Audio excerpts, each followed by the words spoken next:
వర్షాన్ని సైతం లెక్క చేయకుండా ఎన్నికల ప్రచారంలో పాల్గొన్నారు అరకు పార్లమెంట్ కూటమి అభ్యర్థి కొత్తపల్లి గీత. ఎన్నికల ప్రచారంలో భాగంగా రంపచోడవరం నియోజకవర్గంలోని ముల్లేరు గ్రామంలో ప్రచార రథం నుంచి ఓటర్లను ఓట్లు అభ్యర్థించారు. అనకాపల్లిలో జరిగిన సభలో ప్రధాని మోదీ బహిరంగ సభ వేదికగా తనను మనస్ఫూర్తిగా ఆశీర్వదించినట్లుగా పేర్కొన్నారు.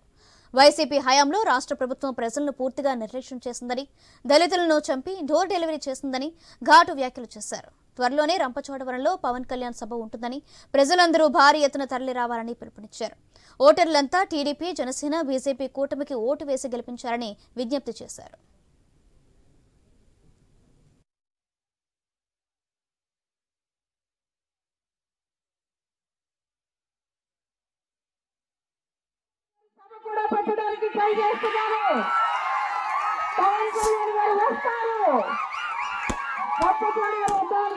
కాబట్టి ఈరోజు చూస్తే ఇక్కడ గ్రామంలోనే సమస్యలు చెప్తున్నారు.